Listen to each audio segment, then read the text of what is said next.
Селям алейкум. Меня зовут Ленора Дюльбер, и это новый выпуск проекта «Меркес». Сегодня мы обсуждаем тему «Крымско-татарская экономика от заката до рассвета». Крымско-татарская история – это не только борьба за возвращение, социально-экономическая эволюция, но и история бизнеса и предпринимательства. Нас не ждали с караваем, а программы социально-экономической поддержки в основном проходили мимо нас или были поглощены инфляцией. Мы возрождались как могли, овладевали новыми навыками и, наконец, прокачали экономические мышцы, трудясь с двойным усердием.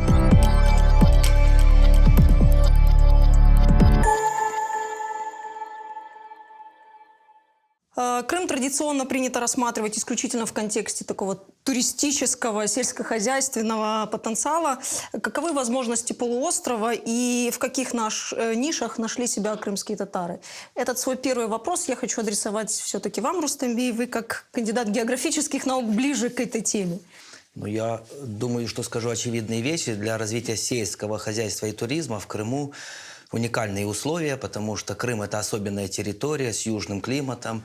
Ограничение выступает недостаточное увлажнение, но тем не менее при создании орошения можно получать стабильный урожай самых разных сельскохозяйственных культур. А на южном берегу Крыма там такой уникальный у нас климат, субтропики средиземноморского типа. Там разные экзотические культуры могут возделываться. В советское время была монокультура. Виноград, причем технически для виноделия, вытеснили садоводство, но потенциал есть для развития именно возделывания таких культур, как гранат, хурма, инжир, потому что климат для этого подходит, плюс специализация в туризме, потому что люди, которые приезжают на отдых на южный берег Крыма, они, конечно же, с огромным удовольствием бы кушали не привозные, а свои местные фрукты. А туризм интересен в Крыму по нескольким причинам. Ну, во-первых, природа, она не просто интересная, не просто красивая, она очень разная. Когда из долины в долину можно видеть совершенно разные пейзажи, совершенно разные природные зоны. И ценители, любители самых разных ландшафтов в Крыму найдут свой уголок, который полюбят на всю жизнь. И в Крыму очень много памятников, достопримечательностей. В Крыму, мне кажется, отличные люди живут. И у нас сохранилось достаточно много традиций. И если нам дать такую возможность, мы эти традиции смогли бы презентовать очень достойно. Вы говорили про возможности. Они у нас сейчас ограничены. И вообще, насколько реально реализовать все то, что вы говорите? Гранат, хурма, туристический потенциал? Ну, с технической точки зрения это несложно. Несложно, потому что умения, навыки, знания сохранились. У нас есть специалисты, которые занимаются изучением этих всех систем. У нас есть пожилые люди, которые в юном возрасте это все усвоили и сейчас знают и готовы передавать свои знания. Другое дело, что организационного характера сложности, где земля, в какой форме ее взять, на каких условиях взять, кто ее предоставит, в условиях земельного дефицита, в условиях того земельного дерибана, который сейчас идет на южном берегу Крыма. Очень трудно себе представить, что кто-то под эти цели выделит значительные участки земли. А еще у нас было чаирное земледелие, там вообще лес использовался. И в какой форме можно взять и использовать этот лес, тоже непонятно. Вот это главная сложность, именно организационного характера. Ну, лес у нас пока используется только в форме вырубки, насколько я понимаю, да? Несанкционированных. Да, в первую очередь. Вы говорили про развитие и имеющийся потенциал. Ну, вот я читала разных экономистов, и все они утверждают, что центры развития – это все-таки городская культура, да? То есть в городах в основном происходит, но такой вот потенциал есть, и есть импульс для каких-то изменений, да? То есть именно там рождаются какие-то вот идеи. Ну, скажем так, инфраструктура, потенциал, вот урбанистический потенциал Крыма, насколько он раскрыт? И крымские татары, мы все-таки притягиваем тему крымско-татарского, да? Как представлены крымские татары вот в этом срезе? Городское население, сельское население? Насколько мы можем быть близки к процессу создания этих идей? Огромный пласт проблем подняли. Начнем с последнего. В разных городах доля крымских татар разная. Мы знаем, что в Большой Ялте она невысокая. Она чуть больше в Алуште, и среди южнобережных городов она максимума достигает в Судаке. В Судаке достаточно существенная часть крымских татар. Но Судак – это такой, условно говоря, город, маленький город. Там урбанизация такая специфическая. То есть полноценным городом на южном берегу является Ялта. Вот это настоящий Сейчас город. было обидно, между прочим, да. Но как бы то ни было, какие возможности дает именно городская среда для развития туризма? Конечно же, это комфортная среда для современного человека, который хочет иметь связь, хочет иметь бульвары, ухоженные улицы, мощеную набережную, хочет хорошо организованный транспорт. Это все, по идее, должны делать в городах. Но если мы возьмем и посмотрим на наши города, то они очень часто не создают такого комфортного пребывания для гостей, потому что пробки, заторы, загазованный воздух. И поэтому я думаю, что сейчас формат отдыха пригородный, загородный становится более востребованным, особенно у людей, которые приезжают с больших городов. С мегаполисов. С мегаполисов. Им перемещаться из московского метро, скажем, на Судакскую Кипарисовую аллею, то есть по количеству людей, которые рядом, никакой разницы нету. Поэтому вырваться за пределы города, наверное, является самым большим счастьем. И если раньше об этом не догадывались, потому что не знали, что за городом уже готовы предложить нормальный вариант отдыха, то сейчас такие варианты создаются, строятся. И мне кажется, что эра интернет, вот это вот геолокация и прочее позволяют даже тем объектам, которые, может быть, далеко от традиционных центров притяжения, там берег моря, центр города, они на периферии находятся, но их могут найти, потому что интернет дает возможность заявить о себе. Делает их ближе. Делает их ближе, да. Меняет расстояние, и поэтому пользуются успехом не всегда те объекты, которые прям в гуще курортной сферы, на периферии со своими плюсами. Понятно. Хатича Ханум, у меня к вам такой вопрос, как к политологу, коллеге. Каковы современные тенденции в экономике, и в этом смысле Крым способен успеть за этими тенденциями? Это очень хороший вопрос, Ленор Ханум. Во-первых, когда мы смотрим на современные тенденции, я бы все-таки выделила одну из современных, но и древних. Это качество, на самом деле, конкурентоспособность, она была, в принципе, определяла успех очень многих регионов и обществ. И чем определяется эта конкурентоспособность сегодня? Это количество знаний и навыков, которые общество может предоставить миру. Это материальный и человеческий капитал, в первую очередь, и также инновационный потенциал. В чем может преуспеть Крым? И подвожу к этому. И еще важной частью этого всего, это, знаете, как по маслу есть треугольник потребностей. У нас первым делом идут ресурсы. И я бы хотела, допустим, обсудить потенциал Крыма с секторальной точки зрения. Как вы подняли тему туризма, допустим, и опираясь на ресурсную базу, я думаю, что мы можем все-таки адаптировать эту конкурентоспособность к себе, этот принцип. Формулы бывают разные, то есть формулу азиатских тигров мы не можем применить к себе, это когда 4 страны в Азии, Сингапур, Южная Корея, Тайвань, они во второй половине 20 века они совершили огромный скачок. То есть их формулу мы не можем просто взять и применить к Крыму. У нас общество как минимум другое. Да, вы правы. Поэтому я считаю, что если посмотреть на те секторы, которые уже давным-давно у нас есть, такие как сельскохозяйственные культуры, это зерновые, это садоводство, овощеводство, также туризм, рекреационная индустрия. Но я бы еще выделила 2 последних. Это все-таки более капиталоемкие индустрии, в которых у нас есть также потенциал. Это энергия, возобновляемая энергия, это ветряная и солнечная энергия, которая Я перебью, у нас но есть. это все-таки технологии. И учитывая современное положение Крыма в серой зоне, насколько это... Это возможно. По крайней мере, как СХ, агрикультуры, она дает нам способность быть самодостаточными. И в плане энергии, и в плане какой-то продукции, как это сказать правильно, самодостаточности, возобновляемой и локальной. Потому что, как мы знаем, Крым, он не экспортирует так много в мир. Абсолютно. Да, это понятно. Это не как раньше, допустим, при временах Крымского ханства, когда мы были и таможенным государством, мы экспортировали соль, один из главных соседние. Сейчас реалии немного другие. И еще одним сектором, который я хотела бы подчеркнуть, это IT. Это индустрия, как я называю, на дистанционке. Не в обиду будет сказано, но это одна из главных сфер, которая может быть реализована сейчас здесь, в Крыму, находясь, грубо говоря, в локальных условиях.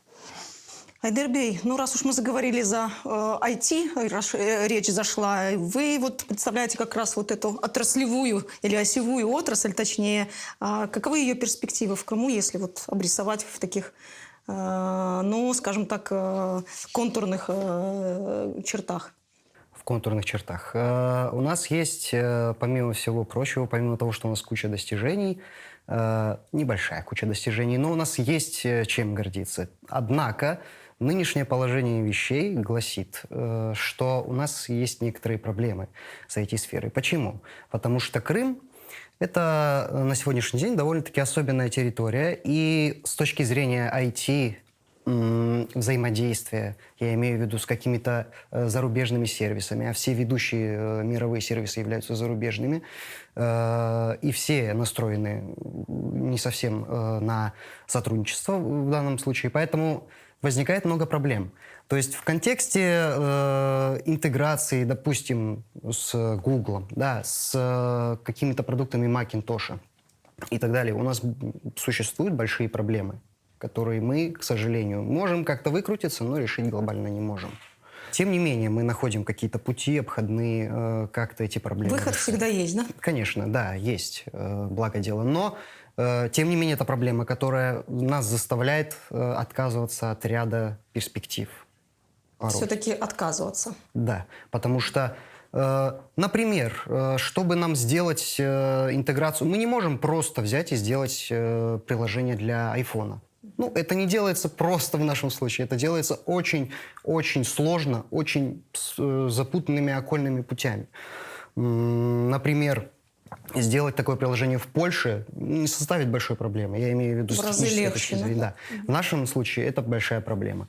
Это что касается технических возможностей, и все, ну, очень большой сектор завязан именно на них. Все опирается на них. Почему? Потому что все-таки любая IT-разработка проходит через этот этап интеграции. Другое дело, что у нас с точки зрения кадров особых проблем нет. То есть с кадрами в целом проблем нет. Да и вообще, вот за время, которое я в этом себя посвятил этому, могу сказать, что существует среди нашего народа в целом миф о том, что крымские татары — это, знаете, такие некие, как это сказать, ну, продавцы редиски и так далее. В общем, существует такой миф, что, я не знаю, занимаются сельским хозяйством, больше ничего не могут. Я просто насмотрелся очень много примеров того, насколько могут быть одаренными, талантливыми, мыслящие новаторски. То есть с точки зрения кадров у нас проблем сильно нет. Другое дело, что мы должны для этих кадров, в свою очередь, создать какую-то площадку, я не знаю, какой-то фундамент для того, чтобы у этих кадров, помимо таланта и одаренности, появилось еще и желание заниматься. У них нет желания? Ну, Или с чем связано появление желания? Как мы видим, к сожалению, продуктов не так много. Что Вы имеете в виду крымско-татарских IT-продуктов? Именно, да, мы о них и говорим. О них и говорю, точнее. К сожалению, мало у людей мотивации этим заниматься, потому что это больше на сегодняшний день, вы знаете, такое жест доброй воли. Да? Это Нерентабельно. Да, конечно. Хорошо, а если говорить о востребованности крымско-татарских IT-продуктов, они востребованы? Конечно. Тут очень большое поле для рассуждений, потому что, видите как, за этот период, за весь период, буквально за 30 лет, у нас есть несколько сайтов, да, посвященных крымско-татарской культуре, там, Авдет, Арманчех сейчас делает свой сайт, Крайний Татарс Клаб и так далее. Есть сайты, есть порядка 4 словарей, если не ошибаюсь, может быть больше. Электронных словарей, да, я имею в виду. Вот. Ряд других продуктов образовательного толка, развлекательного толка. Но, понимаете, это все являлось поводом для гордости где-то лет 10-15 назад. Представим себе какой-то идеальный мир, скажем, мир будущего, в котором у нас есть специальный департамент, который регулирует вопросы IT организации каких-то IT-разработок. Предположим, пусть образовательных. Крымско-татарское министерство IT-услуг или IT-сервиса. Скажем просто Крымско-татарское министерство образования. Это будет в точку, я думаю. Вот, и понимаете, это министерство занимается вопросами поиска новых кадров, это министерство занимается поисками специалистов в области языкознания, я не знаю, художников там, и так далее. Они занимаются вопросами финансирования, они поощряют это на уровне университетов. Да? Я вас прерву здесь. Нам обязательно нужна сверху какая-то институция. Мы снизу не можем это организовать, самоорганизоваться. Абсолютно можем, да. Но вот это как раз то соотношение 50 на 50. Угу. То есть, когда мы имеем 100%, нам идти легче и быстрее. Когда мы имеем 50%, нам приходится компенсировать это временем, которого у нас, к сожалению, очень мало сейчас. Я от вас, от IT-сферы, Айдерби, переключусь к вам, Алина Ханум. Вы у нас представляете, ну, на мой взгляд, такую вот активно развивающуюся и масштабную сферу индустрии красоты. Можно так обозначить, да, я думаю. Это сегодня, мне кажется, одна из востребованных услуг в Крыму. Насколько вот, ну, скажем так, потенциал ее раскрыт и есть ли еще куда двигаться? В последние годы вот, бьюти-индустрия, она развивается просто семимильными шагами, особенно в области косметологии, аппаратной косметологии, инъекционной, потому что во все времена женщина пыталась побороть старость. А в контексте у нас продолжительность жизни у нас теперь больше, да, и эти услуги стали еще более востребованными. Да, стрессов больше, убыстрились жизненные процессы. На женщину возложено много очень обязанностей, как бытовых, так и профессиональных. И хотя салоны красоты, они популярны были всегда, наверное, с момента возникновения женщины, в принципе, она пыталась выглядеть моложе, красивее, стройнее. Но где-то с 2016 года уровень салонов красоты настолько повысился, что они даже стали делиться по Классом. Да, по классам, по количеству предоставляемых услуг. Для крымских татар что вот по вашим ощущениям индустрия красоты? Мы вот вышли, вы говорили о пирамиде Маслоу, да, где вот на самой нижней ступеньке удовлетворение наших физиологических потребностей. Мы уже выросли, что мы можем вот позволить себе говорить о красоте, такой вот не только духовной, но и вот такой внешней. Крымско-татарская девушка, женщина, она, на мой взгляд, прежде всего мать, которой сложно, но возможно совмещать материнство, семейный очаг и бизнес. В связи с чем у нее есть потребность выглядеть хорошо. В любом случае уход за собой для крымско-татарской женщины он важен. Вообще, мне кажется, индустрия красоты, она как-то вот параллельно развивается с нашей свадебной индустрией, но это отдельная тема разговора, она нас поглотит, и мы вообще, да, и затянем. Отдельный выпуск нужно да, для это этого отдельный посвящать. выпуск однозначно, да, потому что там очень много интересного происходит. А давайте поговорим, вот раз мы уже затронули тему крымско-татарского, да, проговорим про крымско-татарское предпринимательство и вот как оно эволюционировало.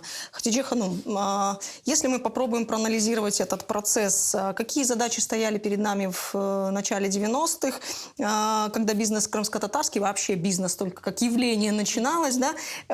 И какие задачи мы, крымские татары, сегодня ставим себе? Да, конечно. Ой, не хочется возвращаться в этот период 90-х, но все мы через это проходили. И я ребенок 90-х, и я не понаслышке видела, как мы поднимались, как мы выживали, грубо говоря. Но с точки зрения более научного, да, с точки зрения со стороны, мы знаем, что 90-е — это было время разрухи, экономической нестабильности настолько, что появился феномен так называемое вынужденное предпринимательство. Вообще, это истоки предпринимательства, наверное, в истории нашего региона так точно. И все учителя, преподаватели, доктора, все вынуждены идти в бизнес, да, в торгово-розничную индустрию, деятельность.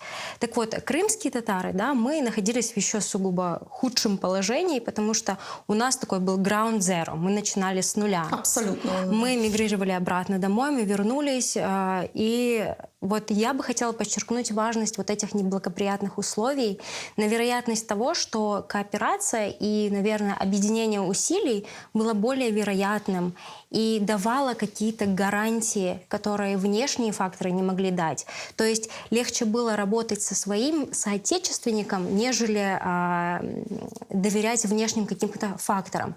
Про какие гарантии, да, мы можем вообще говорить? Я думаю, что, вот, допустим, гарантия безопасности. Государство полностью коллапсировало, и нет гарантии, что завтра кто-то придет, да, и заберет твое имущество. Когда ты кооперируешь со своим соотечественником, ты знаешь, что у тебя есть мягкая подушка, и в случае чего у тебя есть тыл. Вторая гарантия, допустим, это капитал. Мы знаем, что многие наши родители, бабушки, дедушки продавали свои квартиры в Узбекистане и приезжали в Крым. А это время разрухи, инфляция, весь тот аккумулированный капитал, он обесценился. И тут нужно объединять этот капитал, чтобы в торговлю идти. Потому что для того, чтобы продавать, нужно что-то покупать, верно? Вот. И третья гарантия — это надежное партнерство. Вот мы искали эти гарантии во внутреннем нашем мире. Надежное партнерство чего? Вот в крымско-татарском есть такое выражение, что вот башхаларга и шанма, хазахларга и шанма, или да, ну да, так говорит народная мудрость, или добр яманлых бекле андан, да, то есть вот эти вот уровень доверия к своим был выше, чем к чужим, потому что мы знаем, когда крымские татары возвращались в Крым, был такой массовый бойкот местного населения против того, чтобы продавать имущество крымским татарам, давать работу и так далее. То есть вот эти три вещи были обусловлены именно неблагоприятной внешним миром. Средой, да. Сегодня все по-другому. Сегодня внешний мир, он более благоприятный. Мы можем пойти взять кредит, да, в банке. Легче пойти взять в кредит, чем просить долг у брата, свата и так далее. Такое бывает. Плюс того, что мы сегодня предоставляем разнообразие различных услуг, и сфера услуг, и также не только торговля, да, что мы имеем в виду, стоматология, медицина и так далее. То есть все это мы даем миру. Но мы становимся более индивидуалистами в какой-то степени. То есть от коллективного нашего предпринимательства мы ушли в индивидуальное. Уходим, да, в индивидуализм конкретный, потому что такие условия времени. Вместе с построенными заборами, к сожалению, вокруг домов возрастает вот этот забор какого-то недоверия. Не того доверия, которое было раньше, в 90-х. Вы говорите про крымских татар. Про крымских татар, да, сегодня. Ну что ж, мы, получается, эволюционировали от бизнеса для личного выживания к бизнесу для какого-то индивидуальной самореализации. Получается, таким образом. Рустамбей, Крым менялся вместе с нами, и вот какие навыки были нам необходимы тогда и что актуально сейчас? Наверное, часть навыков были актуальными тогда, они не утратили актуальности и сейчас. Это прежде всего усердие, это старательность, это трудолюбие. Это то, что позволяло выживать здесь людям, которые в 70-е, 80-е годы оказались здесь либо на нелегальном, либо на полулегальном положении, когда не было никаких социальных гарантий, потому что ты не был элементарно трудоустроен, можно было годами жить без работы. Естественно, искали всякие возможности, каким образом легальным способом зарабатывать деньги. Очень многие занимались тогда огородничеством. Но самый главный навык, который был приобретен тем поколением, это то, что не нужно полагаться действительно на государство. Нужно полагаться только на себя, на свою семью, на свои собственные усилия. Нельзя ждать того, что кто-то со стороны придет, что ты куда-то документ какой-то отправишь, и придут тебе помочь, что-то починить себе крышу, крышу, кто-то отремонтирует тебе двор. Таких вот, надежд, иллюзий не было. И когда пришли 90-е годы, это сыграло свою положительную роль, потому что, предприимчивость таким образом формировалась, когда ты не патерналист, когда ты сам на себя полагаешься, начинаешь действовать, принимать на себя риски и нести ответственность. Ну а новые навыки, какие приобретаются, не все из них, конечно же, можно, вот как здесь сказали, оценить положительно. Есть... Давайте тогда положительные и отрицательные. Мне кажется, что когда мы говорим про социальную ответственность бизнеса, здесь нам предстоит еще эволюционировать очень сильно, потому что сегодня бизнес, он не должен так узко только думать о том, каким образом нарастить прибыль, развиваться чисто в бизнес-направлении.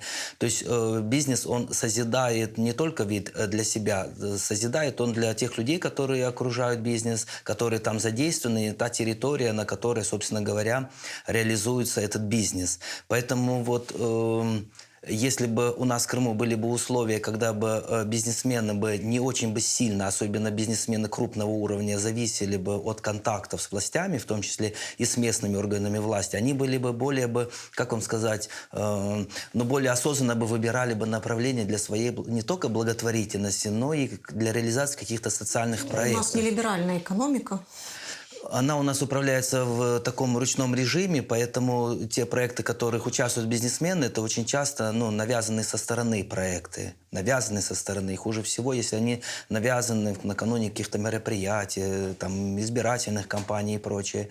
И поэтому я если и занимаюсь какой-то, такой общественной неформальной деятельностью, то я занимаюсь в сфере экологии, и мне кажется, что вот здесь крымско-татарское предпринимательство проявляет себя слабо, если не сказать, что очень слабо. И это является зеркалом всего нашего общества. То есть те годы, сложные годы выживания, 90-е годы, они создали такой приоритет материального обогащения. В то время это было залогом просто элементарного выживания, то теперь это переросло в какую-то очень часто гонку, что ли, какое-то соревнование. И готовность распоряжаться своим имуществом не только в пользу каких-то, как яхты тут говорили и прочее, а просто участвовать в реализации каких-то экологических проектов. Я правильно понимаю, вы хотите сказать, что крымские татары сегодня к тому, что они приобретают на этой земле, относятся исключительно как к ресурсу? Не как, скажем так, территории, которая для детей, скажем, для будущего. Но мне кажется, что если мы говорим в национальном контексте, то миссия крымско-татарского предпринимательства – это долгосрочная миссия, то есть на десятилетия вперед. И если рассуждать таким образом, то сиюминутные выгоды иногда необходимо от них отказываться в пользу каких-то долгосрочных стратегий. А долгосрочная стратегия – это что? Если мы говорим про курортные регионы, это очень элементарные вещи. Это сохранить среду, где вы занимаетесь бизнесом, где вы делаете деньги на том, что приезжают люди и оставляют их в кафе, в ресторанах, в гостиницах. И они могут в один прекрасный момент перестать приезжать просто потому, что там началось экологическое бедствие. В Анапе, закончился курортный сезон в середине августа. Он закончился по причинам природной аномалии. И дело не в том, что прошли какие-то небывалые дожди, а дело в том, что Анапа таким образом развивалась, градостроительно имею в виду, и таким образом пренебрегали там всякими правилами охраны природы, что они теперь пожинают плоды. Мы теперь в Ялте, в Керчи с таким столкнулись, и пройдет какое-то время, если в этом ключе будет развиваться ситуация, но туризм будет теряться именно по причине того, что условия будут меняться, что людям незачем будет приезжать в Крым, потому что целебный климат, хорошие пляжи, красивые пейзажи. Они не приезжают сюда смотреть на арт-объекты, тавриды. Им эти погремушки не нужны. Они приезжают сюда посмотреть на дикие скалы, на дикие степи, на природные пляжи. То, чего нет в других местах. Наша изюминка. То, чем мы отличаемся. Элина Ханум, раз мы уже тут заговорили плавно о крымско-татарском предпринимательстве, как вам такой вызов к предпринимателям? Я поняла из вашего ответа, что вы, скорее всего, сторонник социального предпринимательства. Хотя в большинстве своем предприниматели, они противники. Они не готовы включаться. Не готовы. И общество не готово, и предприниматели не готовы. Хотя идея замечательная, прекрасная идея. Но, на мой взгляд, нам надо немножко дорасти. Ведь идеи социального предпринимательства могут четко реализовываться, когда наше общество станет более, извините меня, если это грубо звучит, более грамотным, более знающим, что ли, свои права. Если будет у нас много правозащитных организаций, которые будут требовать реализации проектов социального характера. Хотя сейчас много частных садиков открывается, домов престарелых. Или есть, я даже знаю, организация помощи инвалидам. Вот любой обратившийся может устроиться, инвалид может устроиться на работу. Процесс включения бизнеса в социальные проекты идет, да? Незначительными шагами, но он присутствует, но не так популярен. И, на мой взгляд, все равно все-таки классическое предпринимательство, оно должно поддерживать вот это нововведение. Я не просто так затронула вопрос индустрии красоты. Почему? Потому что это достаточно такая прогрессивная, новомодная, да, услуга. И она является таким индикатором состояния общества. Хатиджи Ханум, вот как вы по такому лакмусовой бумажке оцените наше сегодняшнее общество? На каком мы таком духовном, социальном уровне, на какой ступеньке Маслоу? Вообще, на самом деле, сложно оценить ситуацию, опираясь только на одну какую-то индустрию. Хочется посмотреть в разрезе, да, как свадебный торт, так сказать. Но я бы хотела затронуть тот момент, до того, как ответить на ваш вопрос по поводу смежности социального, да, предпринимательства и традиционного. Ведь я знаю, что, по-моему, вы очень часто поддерживаете также различные, по-моему, Джанлысес, если я не ошибаюсь, вы поддерживали. То есть эта смежность, она нам дана, и мы можем, в принципе, совмещать социальное предпринимательство и традиционное предпринимательство, как мне кажется. Исмаил Гаспринский, ведь он был социальным предпринимателем своего века в каком-то смысле. Да, он развивал эту идею образовательную и учредил школы, да, светские школы для крымских татар. То есть он не делал это для своей какой-то выгоды, он был таким амбассадором. И в моем понимании социальное предпринимательство — это быть амбассадором, несмотря на то, что это не дает какую-то прибыль или что-то еще. А возвращаясь к вашему вопросу, опять же, это очень сложно, потому что индустрия красоты, на самом деле, она является признаком 21 века, потому что изначально в требованиям, да, потому что изначально, да, в крымско-татарском обществе 18-19 века это было не так ярко выражено. Ярко выражено и, наверное, все-таки гендеризировано в какой-то степени. Сейчас мы видим, что крымско-татарская женщина, как вы правильно отметили, она и мать, она и одновременно, да, она мультитаскинг, да, все одновременно. То есть это, как сказать, эмансипация произошла определенная, и это на самом деле гордость, потому что женщина сегодня в сегодняшнем обществе крымско-татарская является, так сказать, скажу вашим языком, чипом, да, этим который будет передавать дальше все-таки и информационную, и генетическую память следующим поколениям, и ценностную память, потому что это является одним из. А прекрасно выглядеть всегда всем, я думаю, хочется, и это дань времени все-таки. Согласна абсолютно с вами. Айдыр Бей, хочу вернуть вас в нашу дискуссию. Знаете, есть такая классическая фраза «рукописи не горят». Да? Если так на современный язык ее, так сказать, переделать, то можно сказать, что если вас нет в интернете, считайте, что вас не существует. Да? Можно так выразиться. В этом смысле, насколько мы, скажем так, мы, крымские татары, оставляем свой электронный след. Я сейчас не говорю о тех проектах, которые вы уже озвучили, да, образовательные, а в целом, насколько мы в таком контексте развиваемся и успешно ли? След. Это очень просто узнать и получить ответ на этот вопрос, если загуглить или заиндексить, или как угодно, крымские татары. в поисковике, и мы увидим, какой след мы оставляем. Да, то есть в большинстве случаев запросы на крымско-татарскую тематику нам Google предлагает фотографии с митингов, какие-то другие непонятные фотосессии и так далее.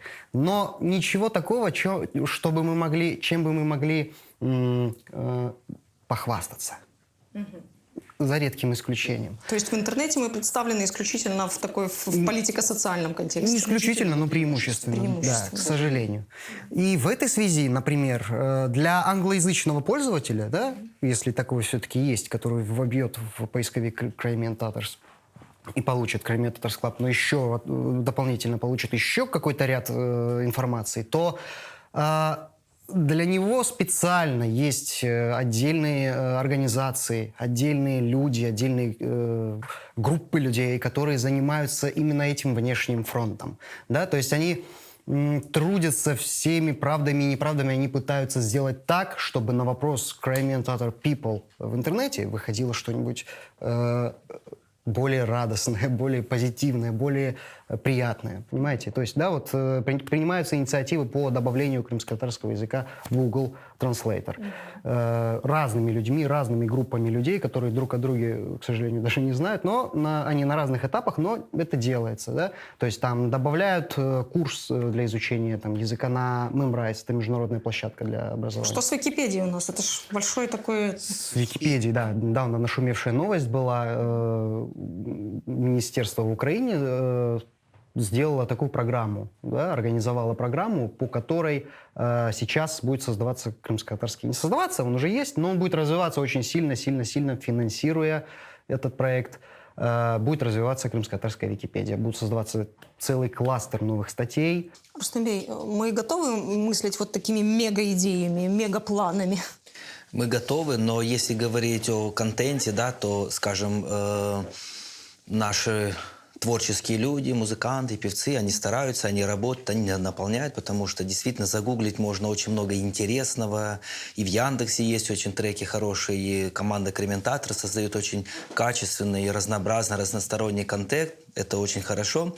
Но что касается, скажем, научно-популярной составляющей, то она очень слабая, потому что кто тиражирует научное знание? В основном это в университетах, а нынешняя система стимулирования, она поощряет преподавателей писать, публиковаться не в интернет. Писать, публиковаться для каких-то сборников, которые мало кто читает, тем более это не выходит в массы. Узкоспецифические. То есть вот в университетах нет инструмента, который бы заставил бы, простимулировал бы человека познакомить широкую аудиторию с плодами своего научного творчества, чтобы он это как-то адаптировал, сделал знания простым, доступным, научно-популярным. Вот никаких стимулов нет, это как преподавательский труд. Этот труд, как бы, преподаватель очень загружен этим трудом, поэтому очень часто они не находят ни времени, ни желания, и нет такой, собственно говоря, жизненной необходимости наполнять контентом вот интернет-пространство качественной информацией. Крымско-татарская, ну, скажем так, крымско-татарские научные разработки, наработки, они не востребованы ни в крымско-татарском обществе, не интересны не за пределами или как? Ну, с ними знакомиться очень узкая прослойка. Очень узкая прослойка узких специалистов. А так, чтобы вот как мы говорим тут с Айдером, просто загуглил, нашел информацию, ты не доберешься до этой информации, потому что там есть же поисковые запросы, как они работают, но это никак не выдается в топы выдачи, и поэтому они оказываются недоступны. То есть мы вне этих алгоритмов? К сожалению, так получается. Поэтому чаще всего рядовой пользователь получает доступ к какой-то низкопробной информации, такой поверхностной, на поверхность, который кто-то когда-то где-то скомпилировал, выставил для чего-то, потому что, чтобы как бы оригинальный текст создать, нужно как бы хорошо владеть материалом. И гораздо проще просто позаимствовать чужое, да. И получается качество очень низкое, к сожалению. Вот это, если говорить про контент наш крымско-татарский, это и есть проблема. Вы знаете, когда вы говорили про усилия ученых, про все эти научные разработки, у меня давно уже в голове витает идея такого онлайн-свободного института, да, университета крымско-татарского. Насколько она допустима, насколько она реализуема, а самое главное, востребована будет, как минимум для нас самих? Но сейчас в мире уже есть такие онлайн-университеты, которые дают классическое образование, можно получить диплом. Ну, как установленного минимум, образца. как центра вот, сбора вот всего нашего вот этого вот потенциала. Но вы знаете, сейчас таких инициатив очень много. Ну, не очень много, а есть несколько инициатив. Они работают, они выдают на гора какую-то продукцию. Но вот, как вы говорите, такой вот виртуальный, такой вот онлайн-пространстве, такое, ну, это новая идея, такого у крымских татар нет. Перейти на вооружение. Как раз-таки вот по этой причине и мы и занимаемся тем, чем занимаемся. Именно для онлайн-образования. Я не знаю, какой формат в итоге получится. То есть, ну, сложно сказать, это онлайн-школа, онлайн-университет, онлайн что? Библиотека. Не знаю. Что-то получится. Но вот как раз из-за проблемы, упомянутой с университетами, которые, да, система мотивации, пусть это будет аналог университетов, пусть это будет аналог Министерства образования в электронном виде, в виртуальном, неважно, пожалуйста. Но возможность должна появиться, самое главное, у конечного пользователя как можно быстрее. Уже вчера это должно было быть. Но, к сожалению, нет. Поэтому об этом мы думаем и в этом направлении очень Активно работаете. Но если немножко вот продолжить эту тему университетов, да, то у нас когда-то была такая идея, к сожалению, не получилось. Народный университет. Народные университеты есть в европейских странах, и он очень нужен был крымским татарам, нужен он сейчас. Не получилось у нас народным университетом. В двух словах, в чем его смысл? А в том, что там дают неформальное образование, образование в виде каких-то курсов, тренингов, мастер-классов. Вот прибывает туда заинтересованная аудитория, скажем, на 3-5-недельные курсы, и там они занимаются, с ними работают профессионалы, с ними работают не теоретики, и там есть опытный полигон. У крымских татар, получается, межпоколенная связь была нарушена в местах депортации, и поэтому старики, которые оказались в Ангренах и в Самаркандах, они ничего не могли там про свой Ускут рассказать. И когда мы приезжаем сюда, опять же, не в Ускут, возвращаемся, то получается ситуация, что, ну, молодые поколения вроде бы как бы оказались территориально в Крыму, но вне вот того контекста, который бы дал бы возможность от своего деда воспринять какую-то информацию. Вот эту функцию должен был взять на себя Народный университет, который имел бы филиалы в разных регионах. Это небольшие, совершенно опытные полигоны, но где бы всегда была бы возможность, ну, подзарядиться нужным знанием. А так как у нас многие крымско-татарские предприниматели работают в сфере услуг, в сфере туристических услуг, я не сомневаюсь в том, что там, конечно же, им можно дать интересное знание. Вот мы были в европейских таких университетах, жизнь их теплица, они поддерживаются государством, поддерживаются бизнесом, и их количество измеряется тысячами этих народных университетов. Мы в Крыму не смогли даже один создать. Все останавливалось на месте выбора локации, где это сделать, и все на этом заканчивалось. Как обычно, вопросы земли становятся более актуальными, да? Ну, мы, в принципе, затронули такой вопрос, как глобальные вызовы, да, экономические, там, социально даже экономические. Рустембей, новая экономика, цифровая, зеленая, экономическая поляризация населения, да, вот такое неравенство, которое возникает. Что из этого коснется крымских татар и как им реагировать? Ну, все, что вы обозначили, все это коснется, потому что мы живем в глобализированном мире. Я больше мог бы сказать про экологическую экоэкономику, про экологические формы бизнеса.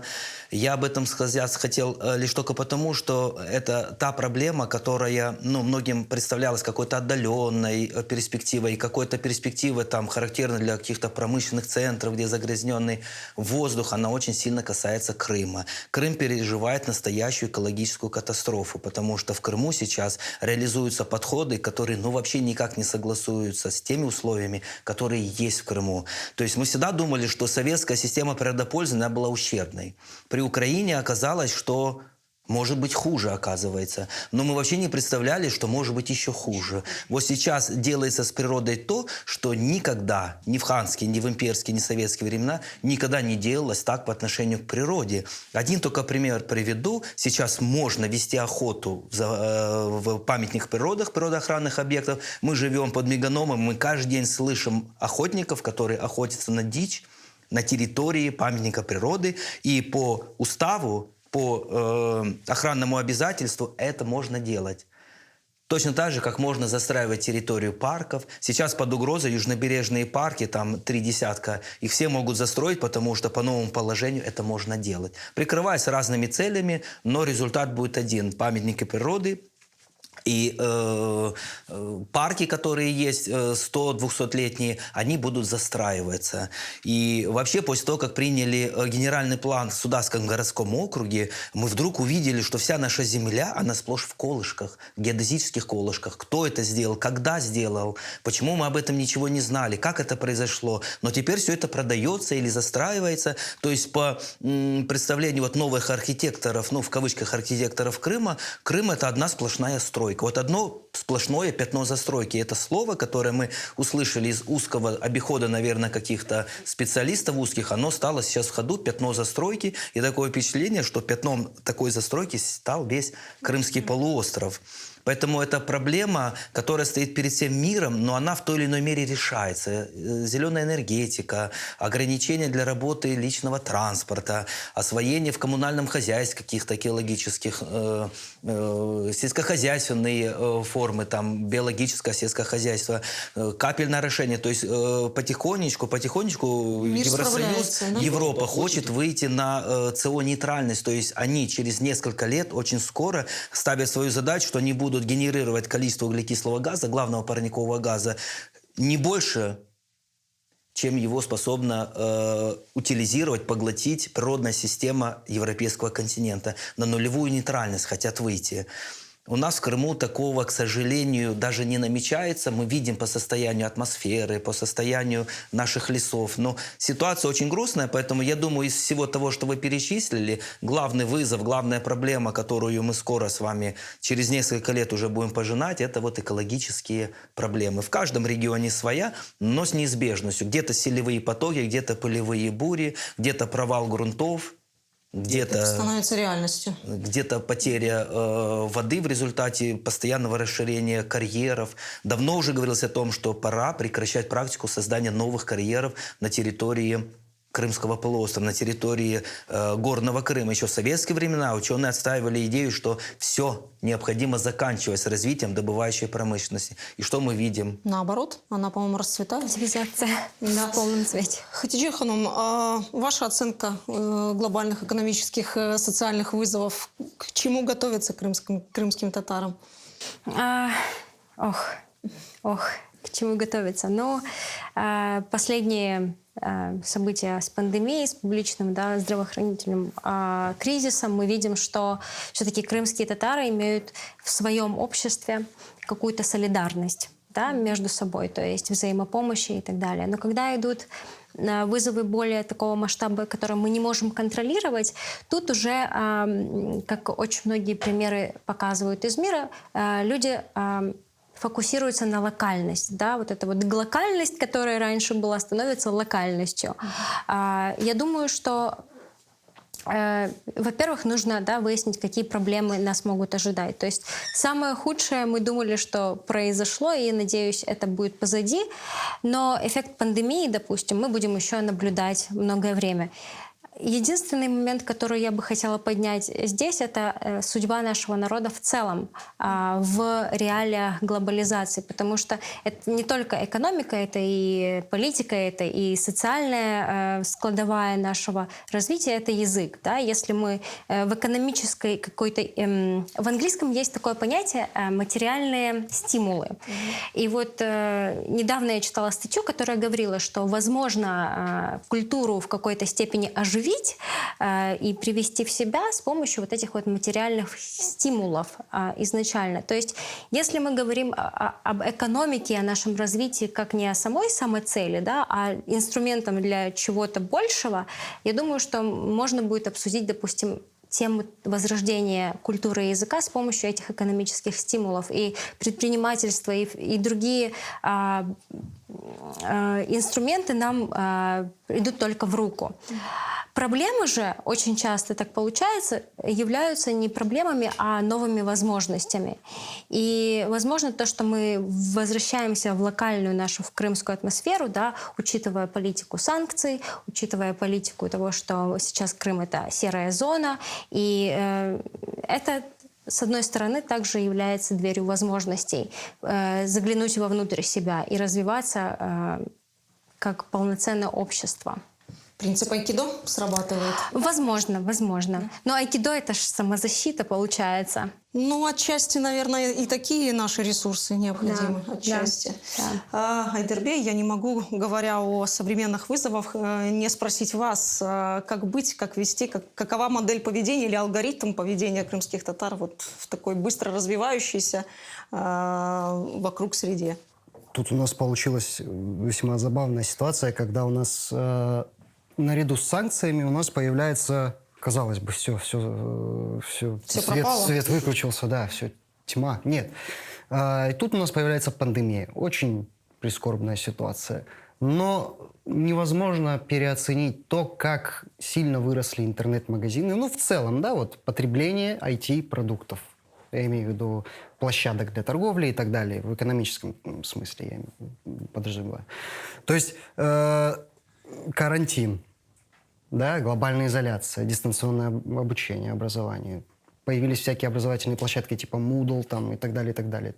То есть это как раз та возможность, в которой крымско-татарские, в частности, IT-специалисты могут себя реализовывать в полной мере. Элина Ханом, ваш круг общения, ваши коллеги по цеху, что называется, да, крымско-татарские предприниматели, бизнесмены, насколько они вот эмоционально, да, морально готовы к тем вызовам, которые Вселенная нам периодически отправляет, да, в виде пандемии, в виде новых вызовов в экономике, да, то есть каких-то вот таких проблем, с которыми приходится постоянно сталкиваться и преодолевать?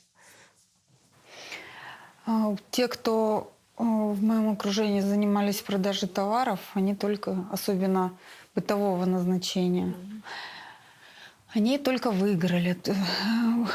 Ну, безусловно, конечно, они адаптировались к новым условиям, они придумали доставку бесконтактную, и оплату на карту, и все прочее.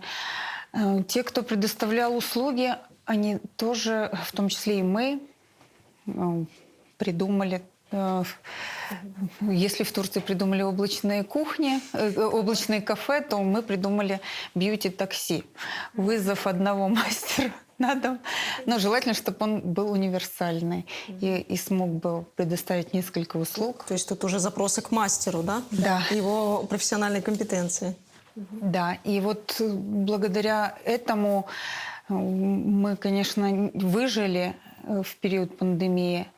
Но и есть минус, не досчитались около 15% своего штата. Ага. То есть у вас есть потери в сотрудниках, ваших специалистах? Да. Они ушли куда-то? Ну, они больше стали ориентироваться на предоставление услуг на дому.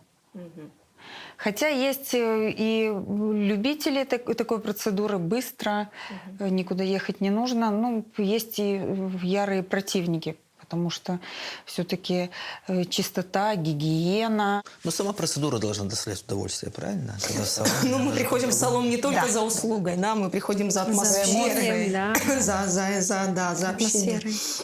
Ну что ж, мне кажется, наш разговор состоялся такой очень плодотворный и много позитива. Я так понимаю, что крымско-татарская экономика, она хоть и на таких первые шаги свои делает, уверенные, да, то есть это не начальный этап, но все-таки мы продвигаемся, двигаемся вперед и адаптируемся к каким-то вот вызовам, которые нам Вселенная присылает. Мы переходим к блицам. Рустембей, Крым – это экономическая периферия или социокультурный потенциал? Социокультурный потенциал. Хатидже Ханум, экономическая прибыль или социальный эффект?